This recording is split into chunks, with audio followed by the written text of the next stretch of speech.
Lovely. Owen, how are you? How are you getting on? Nice to Ah, meet you. yeah, nice to meet you too. Now, yeah, first things first, man. Big load of gratitude from me here. I have to say a big thank you for coming on. Really Hmm. appreciate it.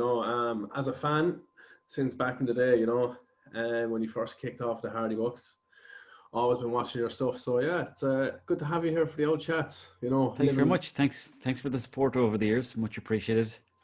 I just want to yeah. announce right now on the podcast, Hardy Bucks is coming back for a ninth series. You're coming back. Well, there's one of my Yeah. questions struck off the list immediately. We're going to have Vin Diesel in this season as well. Really? Vin Yeah. Diesel's coming on. Yeah, wow. He's going to move it into the cottage. Nice. Yeah. Open May home, would he? Building a tunnel. He'll be in. Uh, but He'll be in for a culture shock. He'll be in the queue for the fucking in the post office after a couple of Yeah. weeks. But thanks for having me on the podcast. Much appreciated. Yeah. How's the No. lockdown going for you? Do you know what? Look, couple of tough days there, and then I bounce back out of it again. I guess. Yeah. Yeah. How about yourself? Same as that. There's a couple of it's like being in the ocean and there's lots of waves, and sometimes the waves are full of pints, and sometimes the waves are full of small bit of nature. Yeah, that's it. It's good. It's good to, I think, stay the side of nature because the pints, it's a slippery old slope. They really are, aren't they? So, Yeah. what do? You go out for a few walks, or do you have a dog or anything? I go power walking around the village. Yeah. Do you? No. Tight shorts. Before the lockdown, if I was going out at night out, you might have 6 or 7 pints on a Saturday or whatever. Yeah. But now I might try, maybe in a Wednesday I might have 2 cans, or maybe on a Friday I might have 2 cans, and then I leave it at that. And then the other days maybe get out in nature for an old walk. Yeah, absolutely. Because you go septic with everything that's going on now with this lockdown. Oh, you really would. Yeah, you really would. Yeah. Thank God for my dog now. She's always there staring at me, ready to go. And so, What kind of dog do you have? she's a German Shepherd and a Collie. So she's a Christ. good girl, but a lot Powerful. of work. Yeah. Yeah. So I can imagine a lot of, yeah. I have the little strap for around the waist, and I do go run 5Ks or 8Ks with her there. And there's this thing called Canicross. It's like some American dog racing thing. It's just kicking off in Ireland now. So basically, Nice. you go out and you run cross country, race your dog against other dogs. So we're getting No ready. way. Getting ready for that now at the minute. And they'll be, hopefully now January, we'll have the first competition. So they do a few now down in Galway, then in Lochbora, which is that's only 25 minutes away from me. So Yeah. tip out there with her and go for a few sprints. But The yeah, dogs, the thing about dogs is that they're like, if you ran 10 kilometers with a dog, they wouldn't even feel it. no, that's it. They're just like athletes altogether. Whereas we're kind of like, fuck, you can't slow down. Yeah, that's it. I stop running after a good sprint with her there, and she'll be just still pulling along. Yeah. Mad from our road, So yeah, man. Can't beat the dogs. No, you really can't. So as I was saying, back in the day there when you kicked off, I know with the Hardy Bucks it was Chris, yourself, and what is his name? Eddie Durkin. Mark Maloney. Mark, yeah. So Chris was doing a college project, isn't that right? And he started Chris Turloff, who plays the Viper, and then Eddie Durkin. No, Mark Maloney, who plays Eddie Durkin. Them two were going to Ballyfermot School of Media. Yeah. And they had to do some weekend college project. So they brought some cameras down from Ballyfermot. And then some of the crew from the same class came down as well. And they did sound and they did the recording. And then they filmed a couple of episodes with Eddie Durkin. And then they filmed an episode with myself. And then it was Salmon. And then they slowly started introducing all the boys. That was the Hardy Bucks then. And that was it. Just went from there, yeah. And went from there, then just kept the chat going.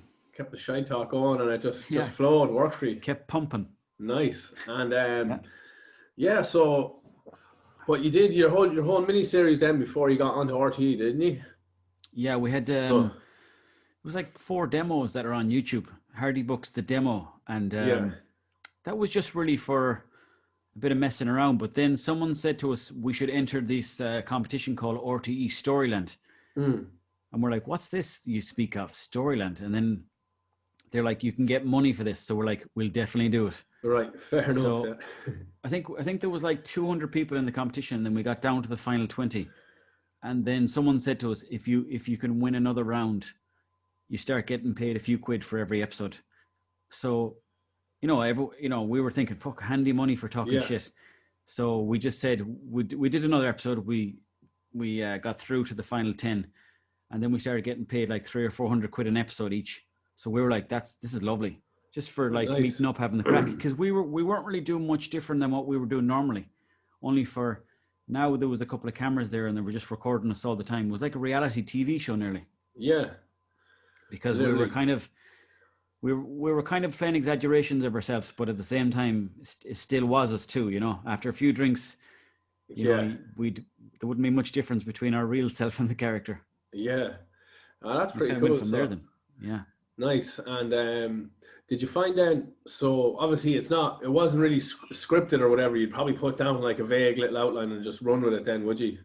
Yeah, there'd be a vague outline where it'd just say yourself and Eddie Durkin are going to be at the ball alley, and the Viper has stolen maybe somebody's shoes in town, and then you'd go in and you'd be recording it, and then it'd almost be like we'd be performing it to people around us, and then we'd go, no, just do it again. But we'd be shooting for like half an hour or an hour for like a scene that might only be 2 minutes, so like we'd cut it down to a fine bit in the middle or whatever, but there would be a lot of shit talk in between. But it wasn't really like acting. It was more like it was a live play that we were doing around Swinford. Yeah, nice. That makes sense. Yeah, as I was saying to you there when we were having a chat before we kicked off, it's the authenticity, like, you're literally a bunch of lads having the crack. And I think that's why everybody my age and like, my generation, we all just gravitated towards you, I mean, at that time, back then, well, I guess, that era from whatever, 2007 to your movie came out in 2013. But yeah, from when you first kicked off, like, you were just a fucking sensation, I mean, and every one of us doing our own impressions of you, and there was always every little group had their own Viper or their own buzz someone could relate to. Yeah, that's true. Yeah. Absolutely. You're just, your typical Irish lads, doing what you do, having the crack. Yeah.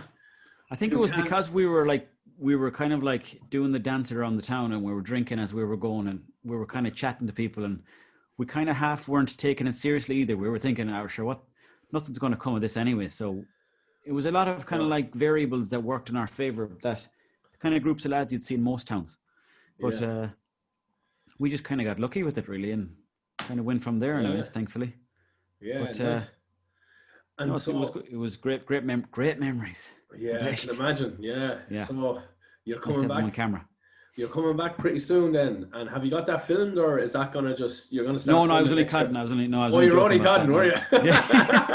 I decided the other day that I start spreading a rumor that there's a Hardy Bucks 9 coming out, because I seen Vin Diesel is bringing out Fast and the Furious 9. Right. And I thought, if that cunt can keep bringing out fucking movies, we should be allowed to. Jeez, I thought Vin Diesel was going to be in it and everything.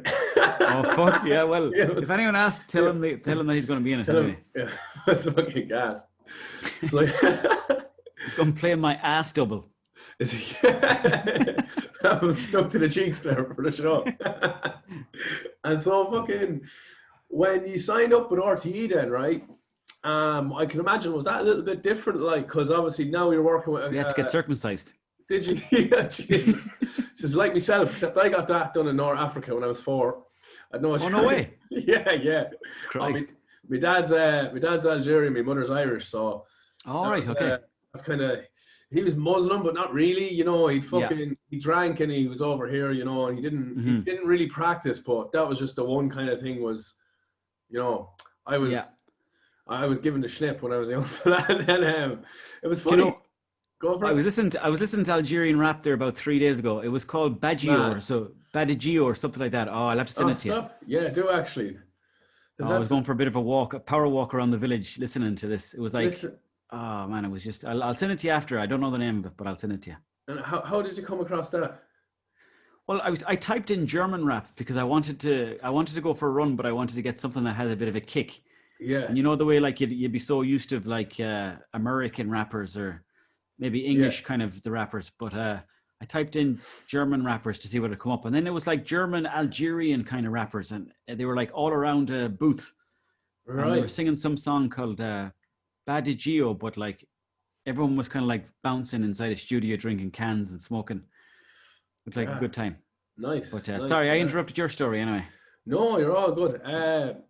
All I was saying was basically, yeah, because my mother she was raised Catholic, you know, like most of us are here in Ireland. And then my dad, see, the two of them were like to me around 8 years of age, like, you can pick what religion you want to be, basically.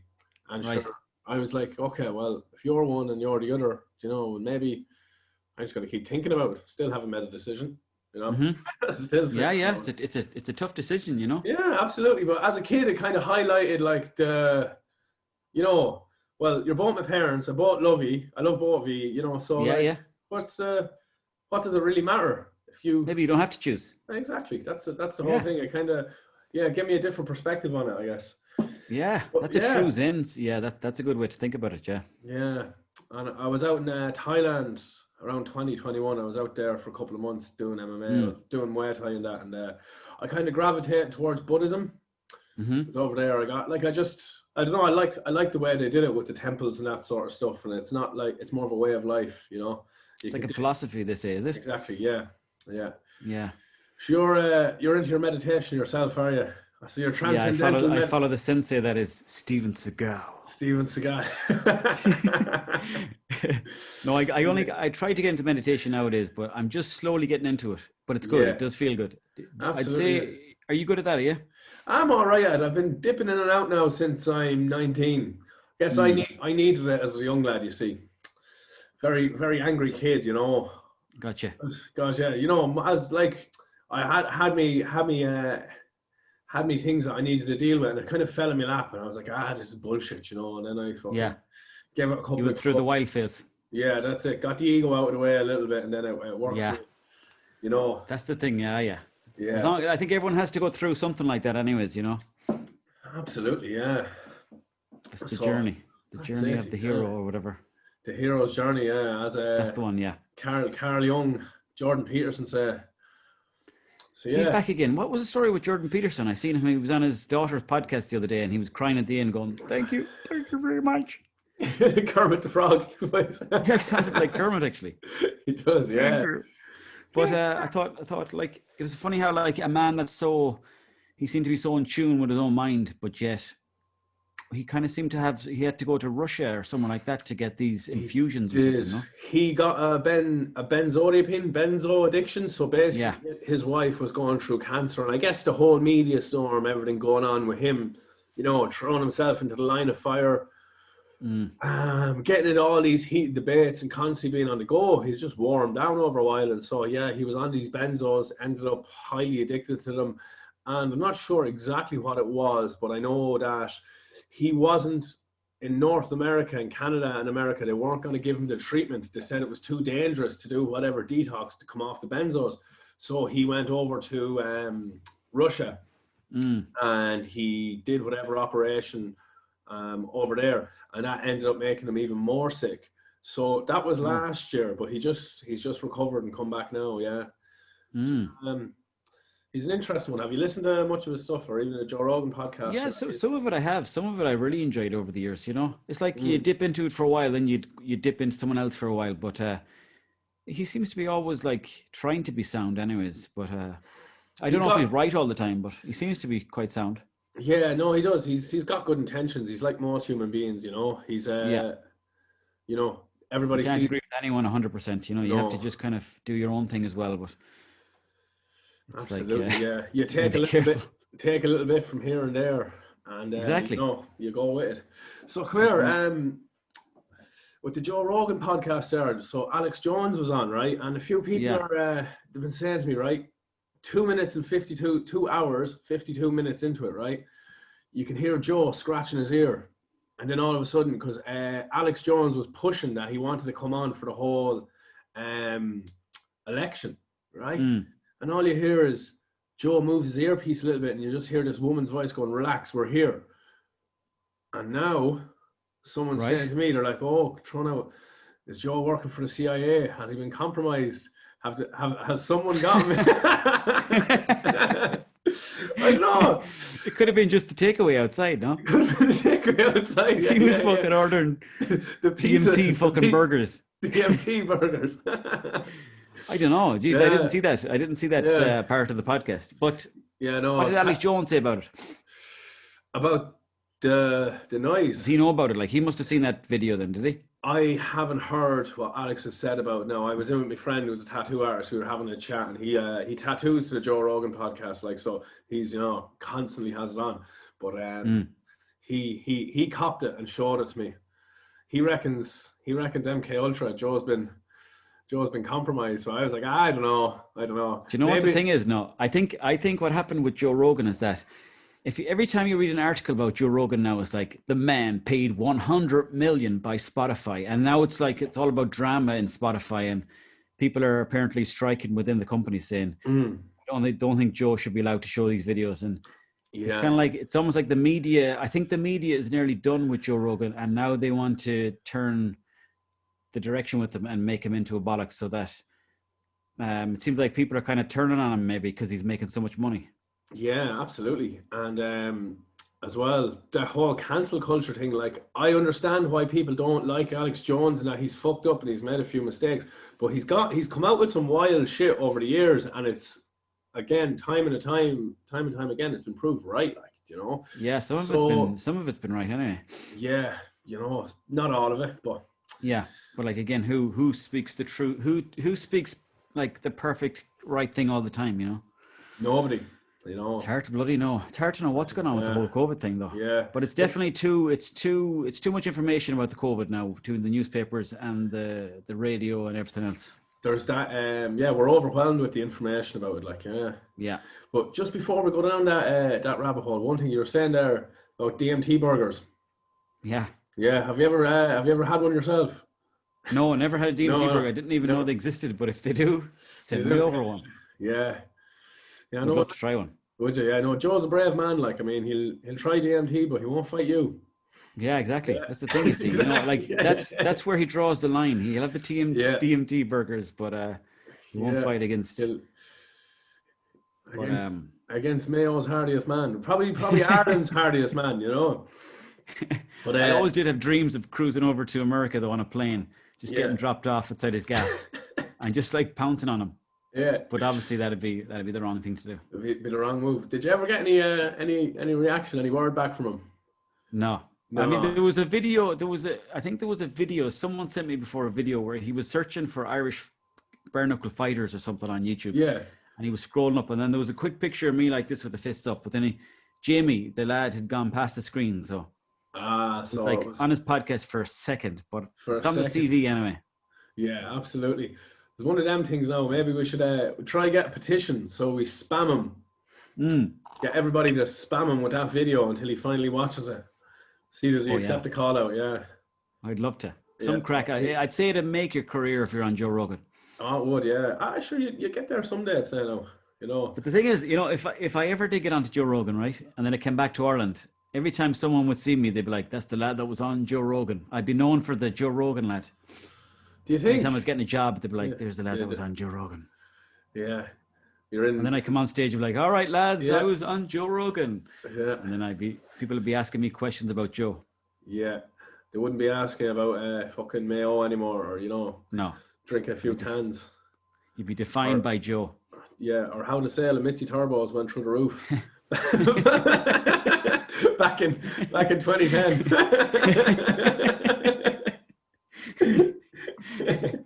Mitzi turbos, Christ above. Oh, stop. That's gas. A funny one there. Do you know the way the Viper? He's doing slug air now at the minute, so he's flying around on that simulator.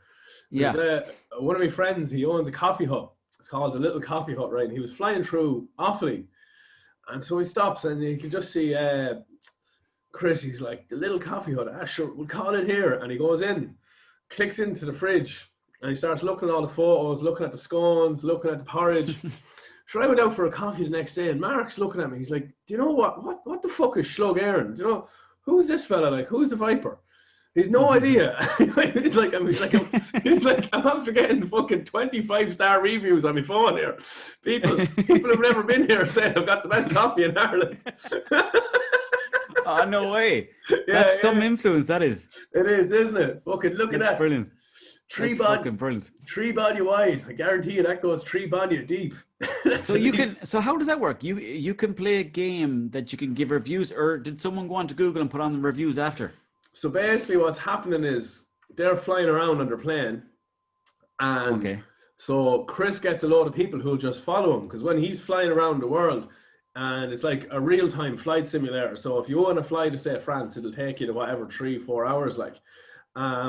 So it's exactly the same speed as a normal plane. As a normal plane, right? Oh, so yeah, he's just sitting there drinking cans, chatting shit, and people are following him around. Oh man, that's brilliant. It's brilliant, yeah. So basically, that's a great idea. Yeah, yeah. Absolutely. So a fella landed in, and he was like, just like he lands down, and then when you land on the area, it comes up on Google Maps. So he just clicked on the coffee hut, and then when he clicks up, all the photos that say Mark would have had saved were just there. So he scrolls through them, and then whoever was looking just clicks on there and starts dropping reviews, taking yeah. But yeah, it's a funny one, like, because it's amazing the way how interactive the games are now as well, though. Yeah, absolutely. Have you played any virtual reality? Do you know what? Ireland's first virtual reality arcade was in Tullamore. He's closed down now, unfortunately. But yeah, I played a sad story. That was a great start, but the story ended very badly. Yeah, I think first or ever, but it's closed. It's closed. The lockdown got him. Got him, unfortunately. Yeah, but he had fucking Space Invaders. In real life or in the game? In the game. So you go in and fella's this close to his face, up in his grill. Yeah, no, you had. You can have a gun in one hand and a shield in the other. Very intense. Like, there's aliens blasting you and you're sort of jumping around. I enjoyed it now. Yeah. Yeah. What about yourself? What, games? Did you play VR? Like, did you try it? I just tried the really shitty ones. I tried the ones where you put the phone into the front of like a mask and you kind of like move your head side to side and it's like a roller coaster. But I haven't tried any of the good ones yet, but I'd love to. Yeah.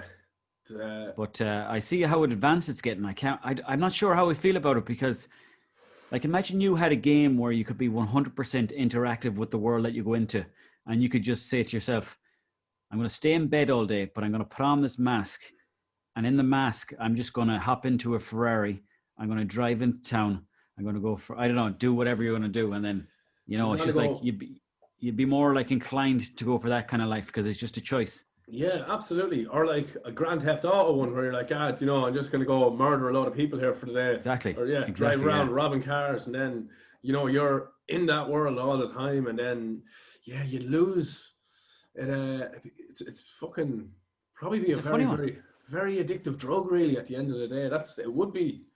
The thing is, with the phones and the computers, that's the only way we're going. It's not like cigarettes where we were like, we smoked for a while and then we give up.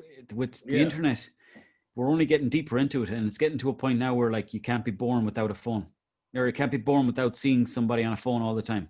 No, you can't. It's just like it's completely a part of our culture, and not even that, our identity. Yeah. And have you watched The Social Dilemma? Was that the one with Justin Timberlake? No, this is the Facebook. It's like a Facebook. Oh yeah, I'm thinking Google, Napster, is it or something? That's the what was that called? The Social Network. Yeah. Which one did you say? The Social Dilemma. It's a new documentary out on Netflix, basically. No, I didn't see it. Oh, so it's all the guys from, say, Facebook, Google, and a few other corporations like Twitter and that, and they've all left, and they're now coming out and saying, we've destroyed the fabric of society by creating like these constant dopamine feedback loops on the phone. So what we've done is basically it's like playing the slot machines in Vegas. Every time a notification comes up on your phone, in your brain, when you click into that message, it'll be from someone you like, or it'll be a fucking message or whatever. And what it's doing, it's basically like playing the slot machines. You're just waiting to see did you win. It's the exact same circuit in the brain that is hitting. So they've created it basically to get us addicted. That even when you're not on your phone, you're craving it, and it's they did a great job of it. But I think it's kind of ironic that it's on Netflix, it's like fucking Mercedes making a documentary about how bad BMW is, you know? Yeah, exactly. Yeah. Yeah. So it's hard to trust Netflix. It's hard to trust anyone on the internet, really. Like, but I don't know. It seems like it's inevitable the way we're going towards computers and all that stuff. But I'd say we shouldn't forget about nature either. Like, but absolutely, getting out there, getting into the forest, going for a walk. You know, that's it. I'm doing the old Iceman shadow now. boxing. Few jabs. Do you know the Iceman? Wim Hof. Wim Hof, yeah. Oh yeah. Which one are you doing? I do his deep breathing technique, and then I do the cold exposure now. So I met him when I was living in Sydney last year. I did a 12-hour seminar with him and that, and then we did a 2-minute ice bath. But the crazy thing is, after you're doing the breathing techniques and you jump in, it's not that it's not cold, it's cold, but your mind and your body's well used to you're after building yourself up mentally that when you get in, you're like, oh, I'd stay here all day, you know? Yeah. So it's like you're kind of telling your mind that you're in control of it. Absolutely, yeah. And it's tough to do that though. Cold water, I find it tough to get into cold water. It is. Even tough, thinking about it makes me cold, but you do feel powerful after. There. Yeah, absolutely. I just feel like I'm going to shit myself if I jump into it. If I jump in the water, I just like completely lose it. Yeah. You know? Or maybe like just have a heart attack in the water. Go, I can't make it out. Down the beach there, you jump in. Next thing, there's a floater. Yeah, exactly. Yeah. What a way to go. Yeah. But I must try to work up to it. I must try to work up to that cold. That's good. Do you do any of that? Do you ever try intermittent fasting or anything like that? I never got into the intermittent fasting. I've looked into it and no, but I kind of guess in a way, like there's some days there now where I'll do nothing but drink coffee for about 6-8 hours and then I'll have a big feed. Oh, really? So you have no food? Not all the time, but sometimes, yeah. I just get into a habit of it. Yeah. It's kind of like your zone. That's your flow. That's it. Yeah. Probably not the best, leaving me with the jitters, but. Sure. If you feel like you're getting plenty of work done in those few hours, then sure, fuck it. Yeah, exactly. Yeah.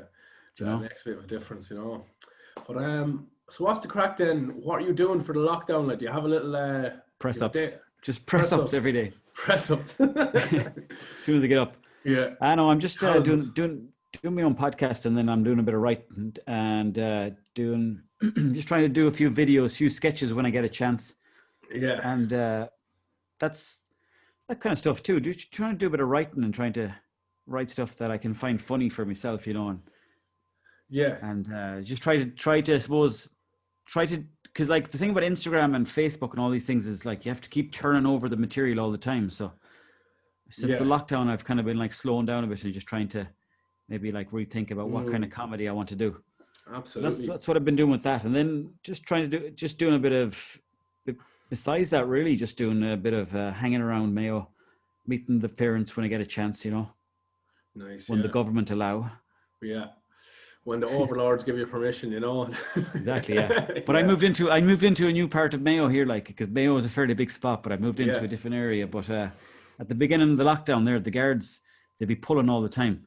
And they used to be asking me where I was going to, but I didn't know the name of the place I was going to because it's kind of like a long Irish name. Yeah. And I was like, oh, I'm just going down, just down there, Belmullet, and I'd be pointing the wrong way completely. So it'd make me look like I was suspicious, or I don't know, I was carrying hash across the border for the lockdown or something. Yeah. But did they ever search it? No, thank God they didn't.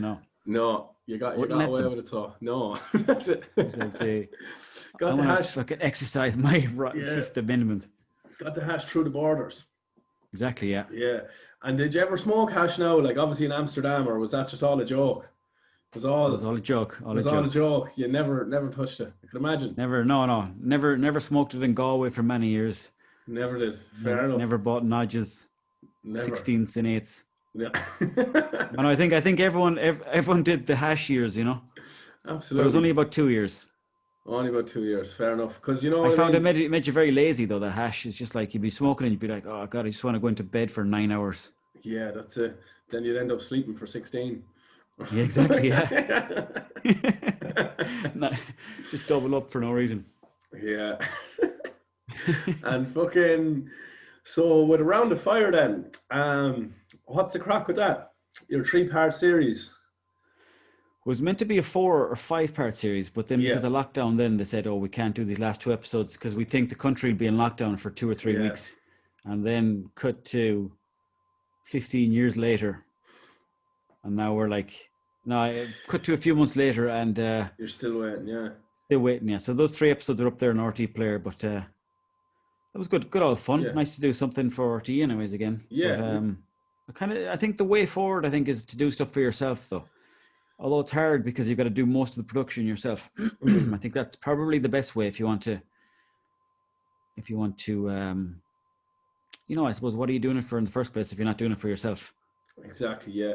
And you don't want to have that, what's the word? You don't want to be like censored or kind of like, if there's a little sketch or a little joke that you think is absolutely hilarious, and then you've got a producer up over you and he's like, no, I don't really like that. And then, those, you might lose a little bit of the, what's the word, like the passion for it if it's not exactly, you're not the master of the show, That's the thing, you see. It's a hard one. But then on the other hand, then as well, like maybe sometimes people, I'm not saying TV, but sometimes other places, people might know better ideas and how you can get your idea out there to the masses, So it's a tricky one. Yeah. Because that's the way they sell it to you. They sell it to you in that way where like they let on that they can show show Hardy Books to the world, for example. Exactly. They'll know how to get out there. Like, I mean, obviously with RTE, did RTE get you the movie deal then? The movie deal was with like 3 or 4 people, and at the time we were like told we'd be doing a movie like in a few months, and then it was kind of pushed on for another bit more. Yeah. And then there was the guy that was producing the Hardy Books. He got kind of like a team of people that were kind of involved. It was like Universal Ireland, the Irish Film Board, and RTE then as well. So everyone had a bit of their fingers in the mix, Yeah, a bit of their hand in the pie. We had 3 fingers up there. Yeah. And 3 fingers deep. we were 3 fingers deep for the film. Yeah. And we were willing to take more fingers if they were there. We would have taken as many fingers as was going. Yeah. But that got the job done anyways. But I think actually there might have been a 4th, but I forget who the 4th one was.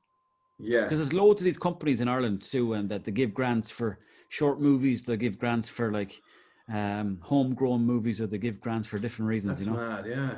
Yeah. So they're looking for it, They all come in together then, and they're. Yeah, if they can give different reasons as to why it would work for your company, or maybe like when we did the film, RT, I think RT's part of the deal was that like after the film being on in the cinema or maybe on DVD for 2 years, they'd get to show it then for 6 months. So that was their part of the deal. So then they'd put the movie onto RT over the course of 6 months. They might put it on 2 or 3 times, and that they were getting advertiser money back off the film. Do you get me? Yeah. Yeah. So sure. I think that's the way it works, but I haven't really done my research fully on it either. Like I never went around RT with binoculars going. Yeah. Go on. What are they up to in there? Go on. Let me see the accounts there. Yeah. Where's all this money going to? Exactly. Yeah. So how did you find then? Obviously, because with the stuff you've done in the past now, Around the Fire will be slightly little bit different, where you're the interviewer, and you're having conversations with people, as opposed to the kind of the Hardy Book style. How did you find it?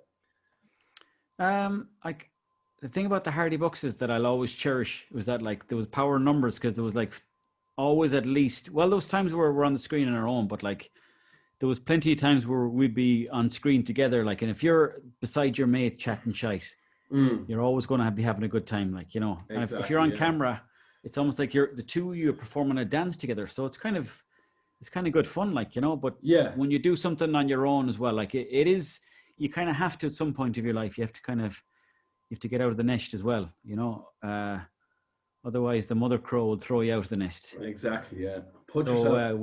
Exactly. Yeah. So you have to do a bit of flying around the place, seeing what's going on out there. And then like, so what I'm trying to say is that like, they're kind of both different things, but they're both good things to do. I think doing it on your own is kind of important too, because then maybe you can kind of get more confident in yourself, for example. Exactly. And then you can probably bring that maybe. Hopefully, if Hardy Bucks does happen ever again down the line, we can all bring our skills back to the table. Although it could be complete, like, like the way when your sequels come back, they're always like a bit ropey. Yeah. Could be like Trainspotting 2 job. I didn't see Trainspotting 2 now. I didn't see the full film just yet, but like I'm trying to think, maybe Police Academy 2 or Rocky 2. Or Rocky 2. Fair enough. Yeah, no, it would be interesting. Rocky 2 was good though. Well, Rocky 2 was good. Sorry, I'll take that back. Yeah. Probably around Rocky 4 or 5 then it started getting iffy. Tommy Gunn, or that lad, he kind of took the pinch out of it, Yeah, he did, yeah. Yeah. Absolutely. And then when they came back, sure, what was the other one? It was just called Rocky then, wasn't it? The newest one, when he was like about 75. Yeah, I don't know. I think he was training some other lad then. I think he was training Apollo Creed's son. Yeah. Something like that, yeah. But I think it was a great series all the same. Did you know, you know what I was watching recently? Too Fast, Too Furious, Vin Diesel. That was a great film. Yeah, it was. But then they realized after the first movie that they couldn't go anywhere. Like, all you can do really when you're showing shots of a car is them accelerating, or changing the gear, or turning quickly. Yeah. But then they kept doing the same thing for each movie. So now they're like Too Fast, Too Furious, So Fast, 9. Yeah. And like, they're just, all you do is the trailer is just about them going like to the next gear, to the next gear, to the next gear. It's totally dead to me. I stopped watching after maybe, I don't know, Tokyo Drift. Oh yeah. I just completely gave up on it then, when The Rock. Can I tell you a funny story? Well, it's not really about Tokyo Drift, but remember that game Gran Turismo? Yeah. Well, there was a level on it where like you had to drive around like doing laps of this place for like, could take you 4 or 5 hours. So Eddie Durkin, who's like Martin Maloney, he was playing that game one night because myself and himself were fiends for staying up late playing computer games. But he was like doing the track, and he'd done it like for maybe 5 hours, and he was number one in the race, like, and then he was coming down the second or last turn, and he crashed the car, and then just the car was kind of getting stuck in the grass, so, and one of the tires blew out as well, so like he just barely crossed the line, but just before he crossed the line, the fella in second and third just passed him out, so he finished third. So like he woke up the next day very cranky. Very, very, very cranky. I can imagine. Yeah, you're just flipping shit. Throwing stuff around. So who'd be the best gamer out of a lot of you then? Would there be a number one? Oh, I'd say now it would have to be the Viper now, because he streams all the time, and he's good at all those games. Yeah. But Eddie Durkin is fairly good at I think he's playing, I don't know the name of the game. Age of Warfare or something like that. Yeah. Or is it Command and Conquer, maybe? It's not that one, no? I don't know. Is it like Call of Duty, no? Call of Duty, yeah. That's the one, yeah. No, I'm a UFC 4 man, that's it. All right, who's on the cover of that one? Who is on the cover of that one? I actually don't know because I bought it digital. Oh, yeah. George Masvidal, yeah. Oh, very nice. The fella who's got your bad motherfucker belt. Yeah, I'm coming to get it. He's wearing that around his waist.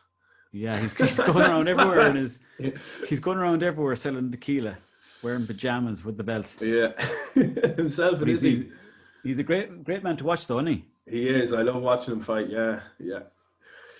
Just he bet Nate around the place, didn't he? That was a great scrap. Heartbreaking. My heart beating. Yeah. Heartbreaking. That was. They stopped it. You know what I mean? Yeah. So Nate would go all day. Oh, he's dogged. He really is. He's a dogged old bastard. Have you ever gone in a session with McGregor? No, never. No. Never.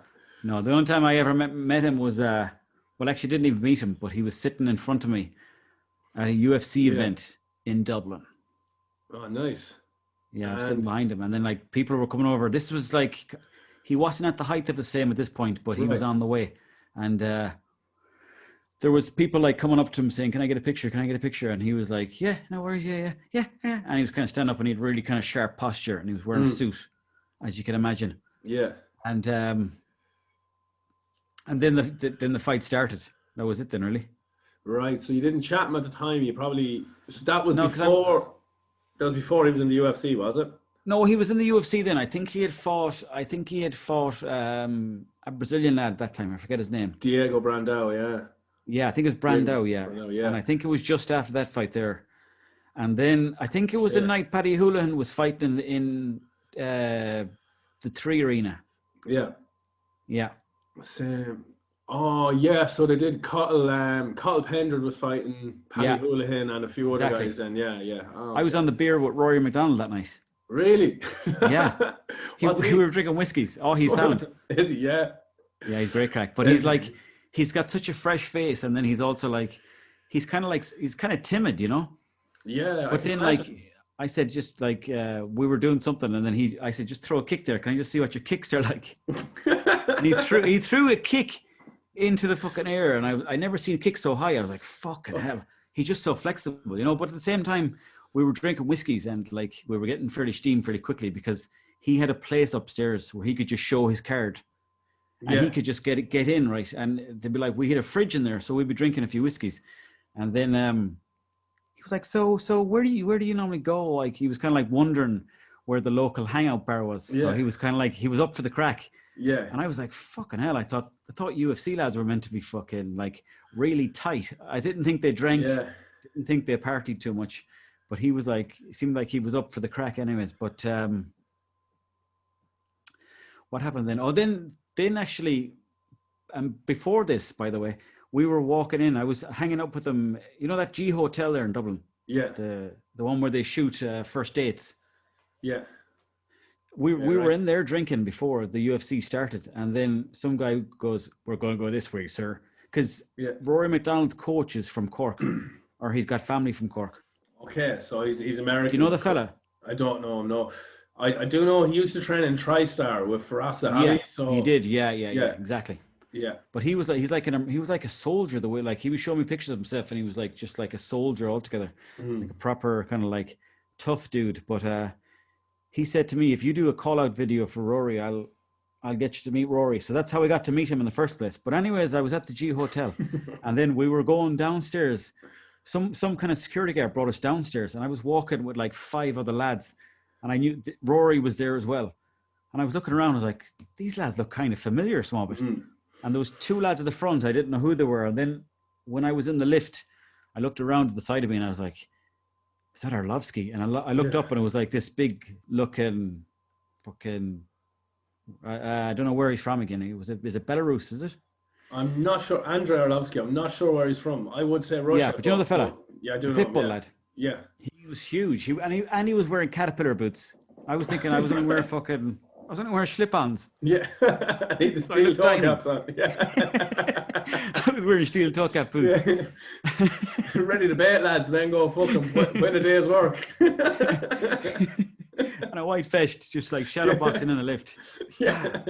And do you know who else was there? What's that lad that goes, that's from Hawaii? It is what it is, that guy. Holloway. Max Holloway. Yeah. He was there as well. But he was there, but he wasn't that tall. So I didn't think it was Max Holloway because he was like the same height as myself. All right. So I was looking at him going, I was like, did McGregor fight that lad? And I don't know if it was him for certain because I was like still thinking back. I was like, he was too small because Max Holloway looks very tall now. I don't think he got that tall. So, but anyways, he was there as well. So then I realized I was walking in with them boys into the stadium, and the doors opened up, and Arlovsky kind of walks through the doors, kind of like the final boss on Street Fighter or Mortal Kombat, and all the crowd like, ah! And then one lad was just like, Buzz. Yeah. Buzz. And even I was looking around going, what the fuck is going on here? Yeah. but anyways, we got a drink. Anyways, when we went in there, we got the whiskeys, and that's when McGregor came in then about 10 minutes later, and everyone was like, like I'd never seen. It's kind of like, you know, like if you're at a football stadium, it's almost like the sound of the crowd kind of leaves the stadium, but in the 3 Arena, it was very echoey, so it made it sound like it was more it reverberates around, like exactly, it does. Going. I was at the Brandao fight. Now I didn't have any cool experiences like yourself. Now I was right up the back. So I was, I'd say that was rowdy enough though. It was. I do have a cool story though about when I was out in Thailand and I was training in a gym. I won't mention your man's name, right? But he's a professional MMA fighter from New York who fought Frankie Edgar, right? And he was coaching in this club. And so what happened was, there was a fella there, Junie Browning, who was on the Ultimate Fighter as well. He was back in the UFC days. And so I was training this gym, and the guy who's the New Yorker guy, who's obviously a very, very good fighter, pro fighter, and I was an amateur with like 2 or 3 fights at the time. So he's like, "Hey Irish, you want to come in and do some sparring?" And I was after training with a lad, Chris Fishgold, he's from Liverpool. He's in the UFC now. Pretty good little guy. So he was little guy says me, but we're around the same weight, like fighting 66 kilos. So we were training together. And I'd done an hour and a half with him, and I was like humming and hawing, and he's like, "Oh, come on, man, the session's on me." So I went in, did me a bit of sparring or whatever. Then this, myself and the New York dude, we touched gloves. He's like, "Come on, we'll do a round." And as soon as we touched gloves, he just threw this fucking spinning back kick, like fucking, I was like that, nearly took my head off, like, dodged it by that much. And I was like, all right, fuck. I guess we're in a fight here, are we? Not spar. So yeah. We were kind of tipping around. No foreplay at all. No foreplay at all. He just fucking went straight in, no lubricant, no nothing. Yeah. So I'm like, kind of kept moving around, and he grabbed me, shot in for a takedown, and I struggled. I probably gave him a little bit of hassle for about maybe 5-10 seconds, nothing major. Yeah. And then he put me on my arse, and I could just feel him breathing. Like I could tell he was pissed off. Probably because he hadn't got the takedown straight off the bat. Probably it hurt his ego a little bit. So he started fucking burying me with punches in the face. But he was doing it real angry, real aggressively, and left himself a bit of room. Now, I wouldn't have got this lad off me if he'd been calm. But I think because he was pissed off, I managed to find a little bit of room, squirm my way back up. And when I got back up, I was like, fuck this. And I just threw a shot as hard as I could and cracked him across the chin. And he wobbled, and then he just stops and he looks at me and goes, "You want to go, motherfucker? You want to go?" No, I've been out there for 3 or 4 weeks, and this lad's been coaching me every day. Like, you know what I mean? Like, I had a bit of respect and admiration for him. Like, I wasn't looking to fight this lad, So, like, I backed off a little bit. And I was like, "Man, just relax, will you?" I was like, "Look, you're the fucking coach here. You know what I mean? Like, we're just sparring." And he's like, "No, motherfucker, you want to fucking go? I'll show you what's up, motherfucker." And then he starts kicking me in the legs while my hands are like this. And then I was like, "Do you know what, man? Fuck you. You're out of order." I took my gloves off. And I was like, "Do you know what? I'm done training." And I walked out of the gym, right? So I kind of stormed out. And your one was like at the counter. I just kind of walked out. And I hadn't paid for the session because I'd been in with my friend. I'd just been in the gym training for the open mat, right? With this Chris guy. So the receptionist goes, "Hey, you no pay. And I was like, "Why don't you ask that fucking prick why I didn't pay?" Right? Next thing, I'm on my scooter, ready to take off, ready to go out the door, and he just bursts out the door, comes running after me, and I just look, went flying down the road. And I was out in Thailand on my own, you know what I mean? So I was like, I'm not hanging around here now. So this lad pulls the head off me, but he rang me an hour later, found me on Facebook, rang me and said, "Look, man, I was totally out of order. Let's go for a beer or whatever later on, have some dinner. I apologize, lost my temper." That was that, But it was one of them ones. He fought Frankie Edgar. Like, he's pretty good, but I got out there by the skin of my teeth. So he's got a wild streak inside him, has he? Oh, he does. Yeah, good coach though, and a good guy. I just guess. Yeah. I hit him hard. He didn't like it, but he was battering the head off me. So, I didn't really have a choice. What did you make of Khabib retiring? That's another one of the questions. Gone. Not that I've even been looking at them, but great. Oh, no. Sorry if I interrupted the questions. No, I'm laughing. I'm just kind of joking because I had a few things down. I couldn't wait to ask you about. Right. No, I couldn't wait to ask you about this. Not at all. Couldn't wait to ask. So yeah, what did I make of Khabib retiring? Man, I was a little bit emotional about it. I love him. I think he's a great fighter. Yeah, he is a great fighter. Yeah. Yeah. What do you think? I think he did well to trick Dana White, because if you look at Dana White, I think he's getting all of his shtick from Donald Trump the way he goes on. He's like, "This is trending. He's always on about trending and all the other stuff." But I think the way Khabib did it was like he pretended, because if everyone thought he was going to retire at 30, So the fact that he kind of did it 29-0, it kind of pulled the wool over all the media's eyes so that they couldn't really publicize it and make loads of money off it. So I think if Khabib doesn't come back, he pulled the ultimate fucking submission on the media. But at the same time, money talks, and after a few months or maybe a few years, Khabib might be like, if someone said, I'm going to give you 50 million, you can give all that money to anybody you think needs it, but it's 50 million for you. Khabib might be like, go on, so I'll do it. It's interesting because with his mother, he gave his word to his mother, and I just think the way he is and his culture and where he's from, I think if he gives a promise to his mammy, that's that. Yeah, that's true. I completely agree. I think that's cool, very cool. But what if he comes out like in 2 years and says, my mother told me to keep fighting? If his mother gives the blessing, it's a different story. If the mother has a change of heart, but he'd have to ask her, wouldn't he? He'd have to run it by her first. He would.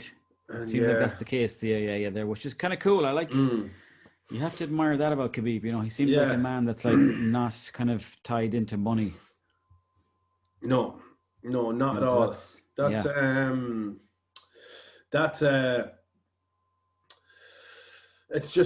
a different culture he's from, and like he had said, I think in a previous interview that with his father, Abdul Manap, his father wanted to prove his legacy as a coach by getting Khabib to, I think it was 30-0, and then once he got to 30-0 and was the undisputed lightweight champion, he then wanted Khabib to retire and, have another Dagestani fighter come in and win the lightweight belt and win the featherweight belt and so on and so forth. So to solidify his father's legacy as one of the greatest coaches ever, as opposed to him as one of the greatest fighters, he's spoken about that.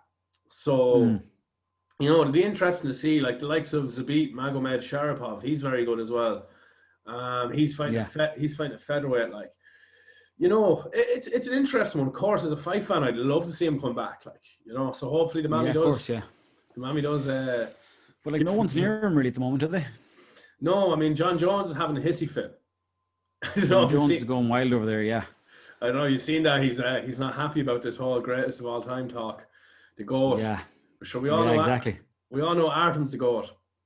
Artem Lobov is the GOAT for sure. Lobov, and I can put my hands up and proudly say I sparred the GOAT. So I did.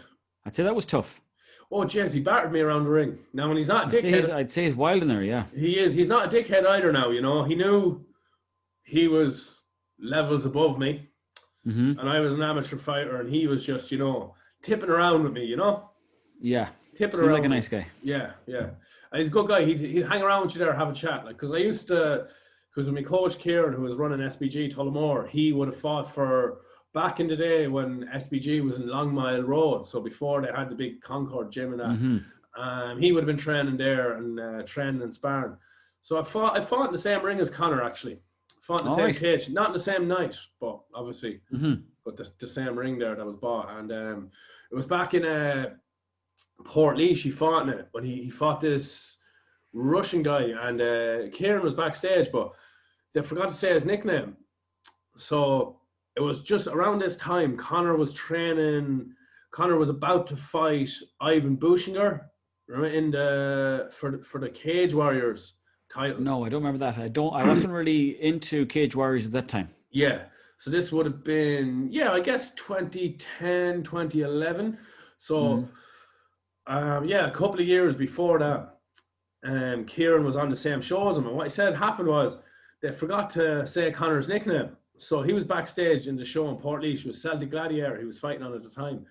And he started punching holes in the wall, flipped the tables, threw the chairs across the room, started smashing the place up. And he goes, they won't ever forget my fucking nickname again. That'll be the last time they'll forget me nickname. Watch this. Watch what I got to do to this fella now.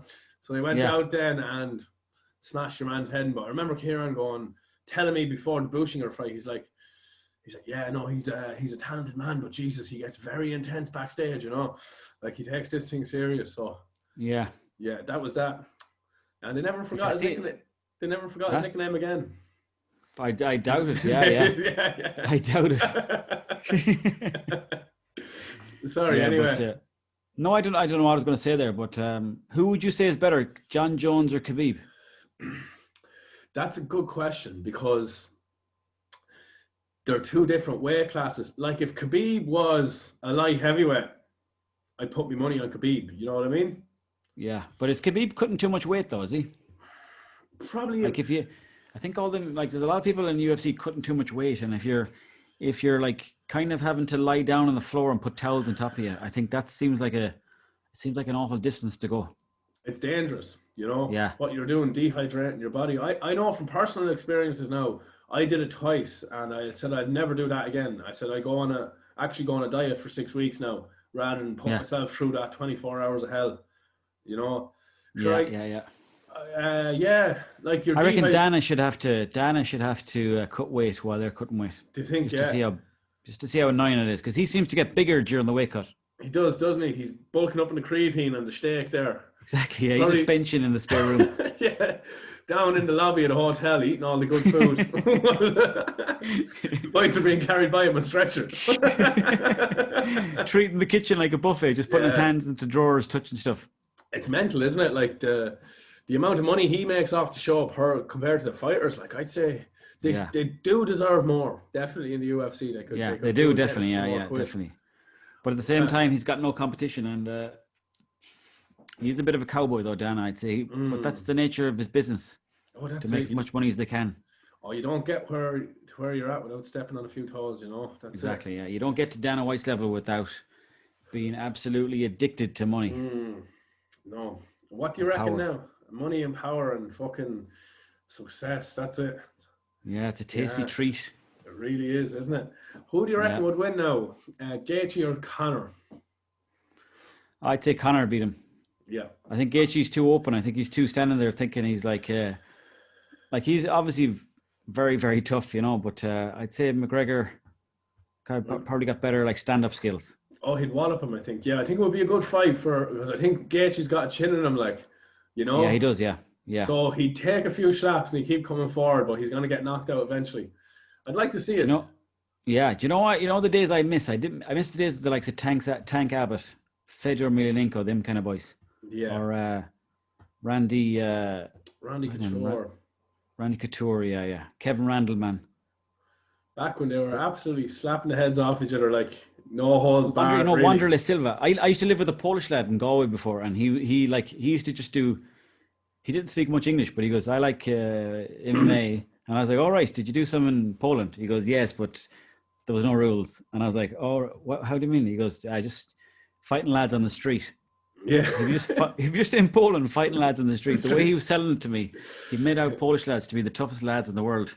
Yeah. And it turned out they very much were. Yeah, absolutely. There's this thing on I'll send it to you after. It's because I'm struggling to think of the name, but I will find it. Basically, it's a Russian MMA organization. What they do is they fight outdoors, and basically they're like, all right, they'll put one lad into the ring, and they'll be like, okay, who wants to fight him now? And then some fella will be from the crowd like, yeah, I'll fucking go. And he'll jump in. Oh, I seen it. They're around bales of hay. Yeah, they're around bales of hay. Yeah. They're fighting on sand. Yeah, and the titles are always like Stocky Farmer versus Chunky City Man. That's it. Yeah. Military Man versus Tug. Yeah, exactly. Yeah. Cruel Criminal versus Hardened Granny. Yeah. There's some great titles. Strelka, that's what it's called. Yes, yeah, God that's bless, good. God bless Strelka. They're fucking. We used to sit there now, and we'd be playing poker up in my shed, and we'd stick it on the TV, and we go, all right, I'm putting a tenner on this fella. Who's betting against me? And we just sit there. Yeah. Good crack. Do you know what? It's funny. It's funny to have it on in the background. That show. I like watching Russian dash cams as well. They're mad, aren't they? They're nuts. They're just so willing to go fighting very quickly. Very, very, very quickly, yeah. Yeah, you get endless hours of entertainment from... oh, yeah. Almost too much entertainment. Too much. Oh, they all dash cams. They're gas enough. Yeah. So, yeah. Have you got enough fucking jocks there? Jocks and socks get you through the lockdown? I have. You know, I have been washing them. I've been putting them out in the line every single day. Fucking hell. And I've got them in a nice conveyor belt roller coaster. I've got about 12 on the go. That are in consistent contraction, and Sometimes I'll skip a day by accident. Sometimes I'll go commando as well. That's it, yeah. Let the whole bollocks hang out. Absolutely. Feels good, Walk around the house naked once a week.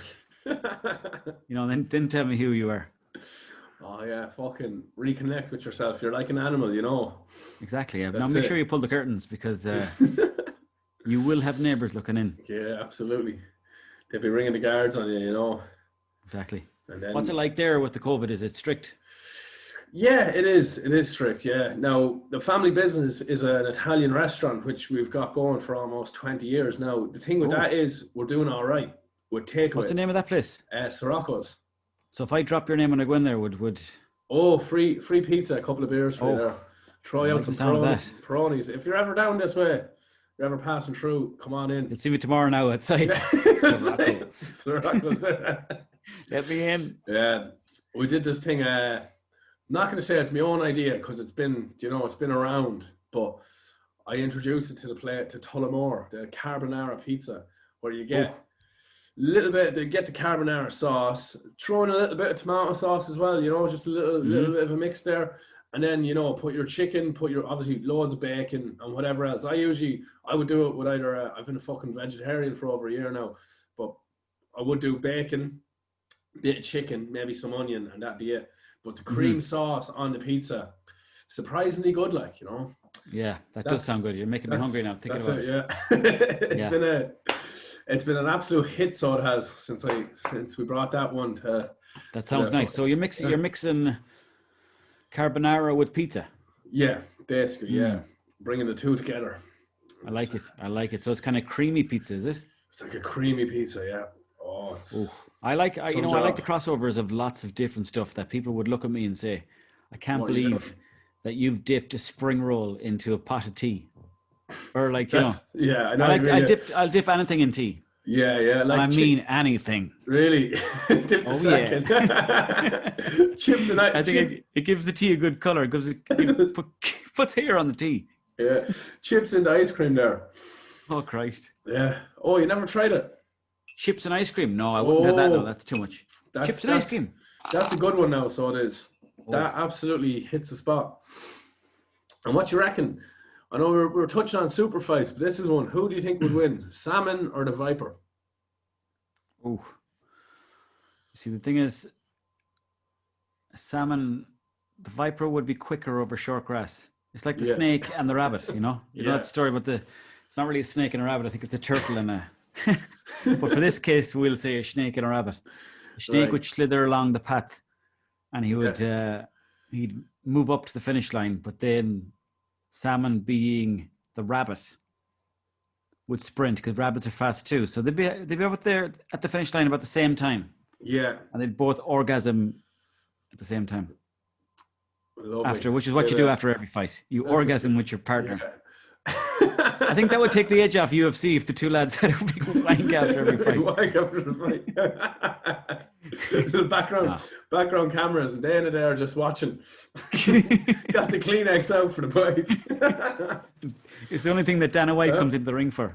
So you reckon? You reckon that it's going to be a three round decision? Goes to the judges. Down to yourself. Who, the two boys? For the two boys, yeah. Goes to the I'd say, judge's decision. I'd say give it to Salmon. Give it to Salmon, yeah. I was thinking that he'd Viper, he'd have his tricks, but they'd run out. Yeah, his tricks, yeah, but the Salmon would have the power. Yeah. It'd be an interesting one now, yeah.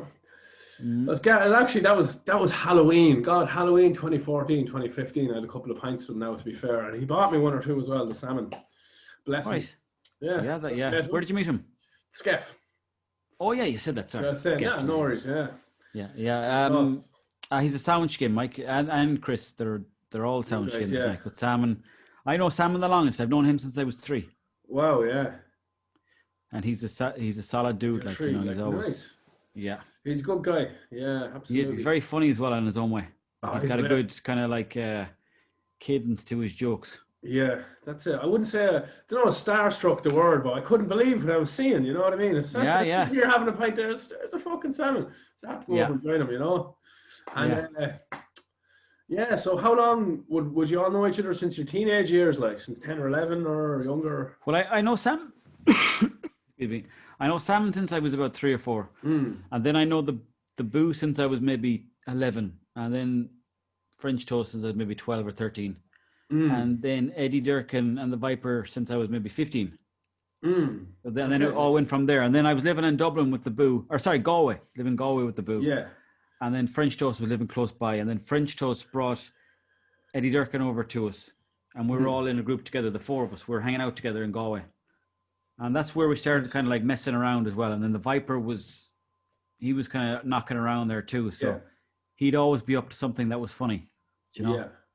He'd always be up to something. So we'd all be up to sort of like silly stuff. Or like we'd be playing football down the Spanish Arch, or we'd be trying to have sex with someone, or trying to get cans somewhere, something like that. Get cans somewhere, yeah.